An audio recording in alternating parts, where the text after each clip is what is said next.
Today I'm going to be reacting to this video. I'm being the video now. So, see you guys in the video. Bye. People who work at McDonald's or fast food places in general. There are ambitious, intelligent people who are trying to work hard to achieve a goal in the hopes that one day they'll be able to quit for the sake of something better.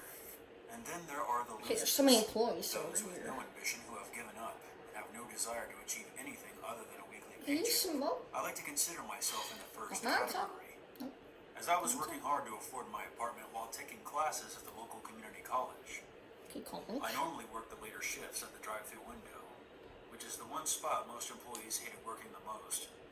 You constantly have to deal with extremely impatient, oftentimes very rude people Okay, he's on just their phones or have music blaring, and oftentimes don't realize that I wasn't the individual who took their order, so it's not my fault. You're just lying. In addition to that, you're pretty much constantly on your feet and exposed to the elements. No matter how cold, windy, or rainy it is, you have to keep leaning out into it, wishing that you were in a warm car about to drive away from this place. My point being is please try to be more kind and patient with the drive-thru people. Yeah, some are lazy, but most are trying He has their a best. hat on. Even though you only see them for about half a minute, a kind remark or a warm smile might make their day.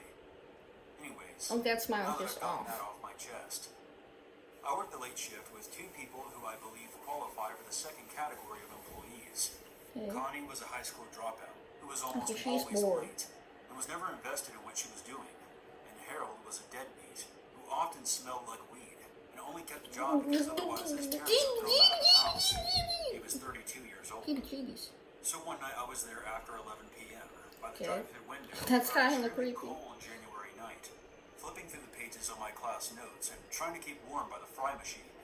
Connie was mopping while looking at her phone, and Harold was in the back probably getting baked in the walk-in cooler.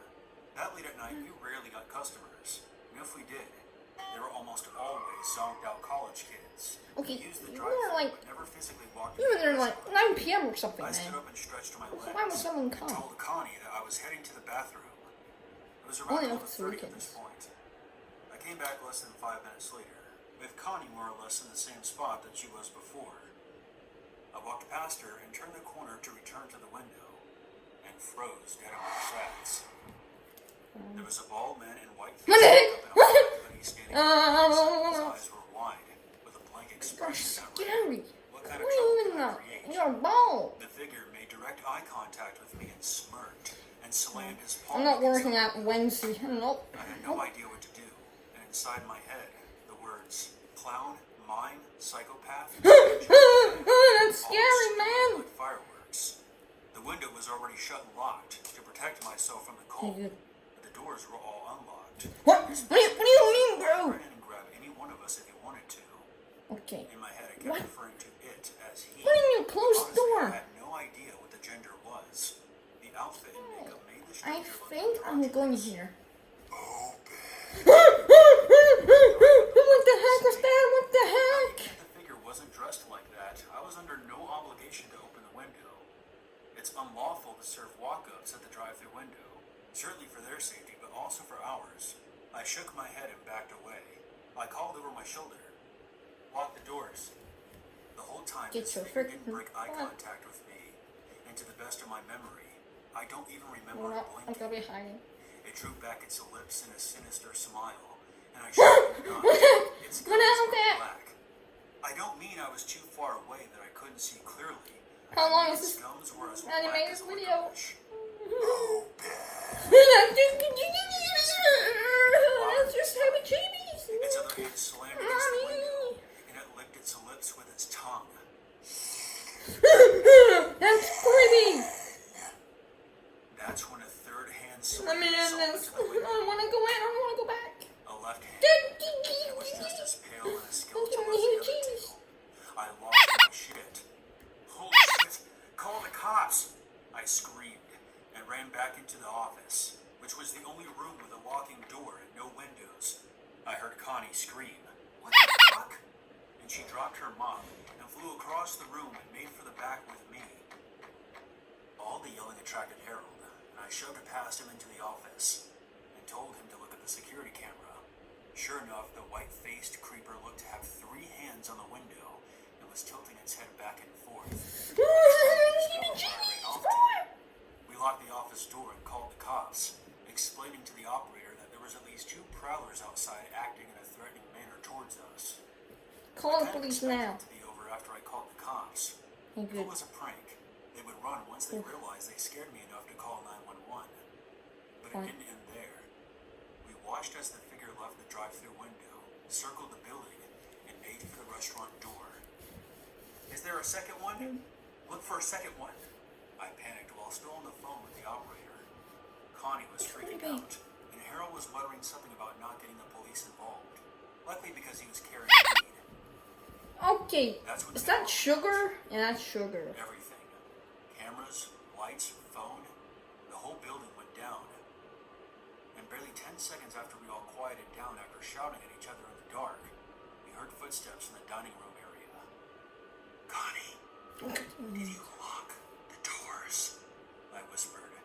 She didn't reply. I think she had her hand pressed over her mouth. I'm scared. Open! We heard a voice call from outside the room in the dark. Open! The shout came at least 3 more times. What's wrong with your Circling from the lips? kitchen to right off the hallway where we were hiding. I was convinced I was about to die. Every decision I had made in my life that brought me there was flashing before my eyes. I'm gonna be coming soon Footsteps again. past the office.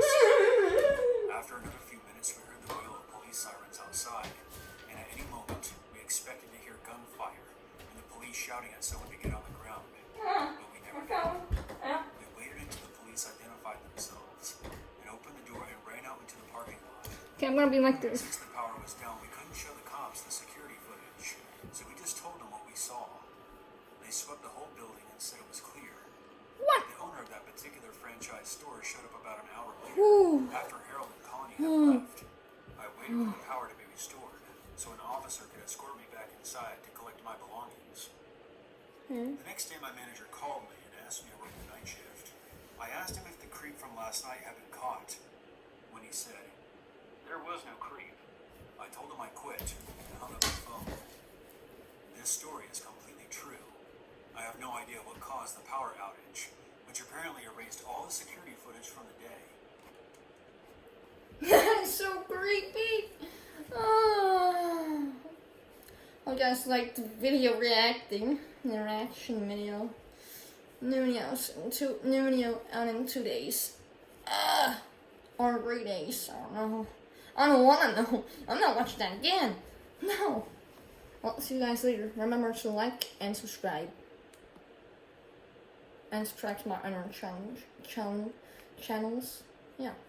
Subscribe.